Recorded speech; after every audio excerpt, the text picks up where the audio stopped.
তথাগত সম্যক সম্বুদ্ধের মানবতার ধর্ম মানব জাতির মনোভূমিতে প্রতিষ্ঠা করতে প্রয়োজন হয়েছিল কেবল প্রেমময় বাণী, অফুরন্ত অকল্পনীয় ধৈর্য, বজ্রকঠিন অঙ্গীকার,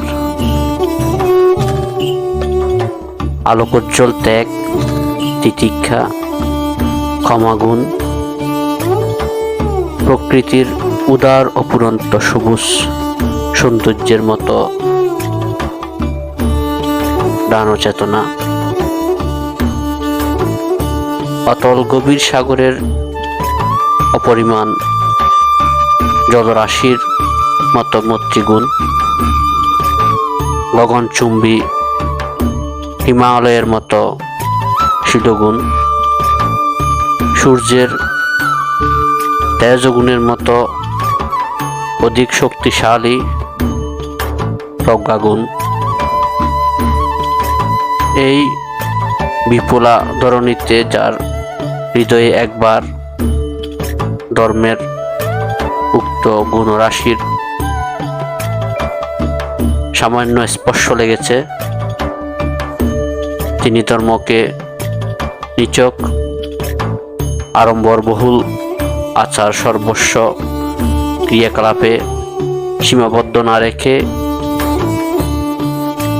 মনের উৎকর্ষতার বৃদ্ধির উপর সর্বদা গুরুত্ব আরোপ করেন।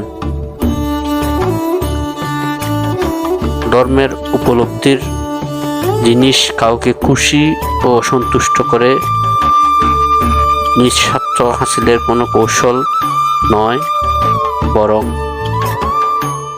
দেহমনের আনন্দময়ীর আনন্দলোকে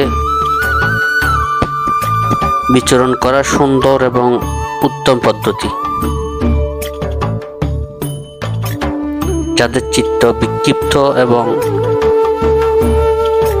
একাগ্রতাহীন, তারা স্বধর্ম সম্যক রূপে দেখতে পায় না। তথাগত সম্যক সম্বুদ্ধ প্রবর্তিত ধর্মকে সঠিকভাবে অবলোকন করার জন্য ধর্মসুধাকে নিজের জীবনে প্রতিফলনের জন্য দরকার শুদ্ধ জ্ঞান, রূপান্তরিত মনোভাব।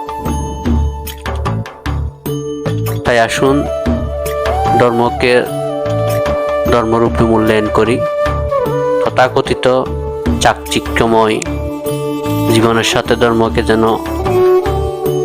হারিয়ে যেতে না দিই। ভালো থাকবেন সবাই, সবার সুস্থ এবং সুন্দর জীবন প্রত্যাশায় আজকে এ পর্যন্তই।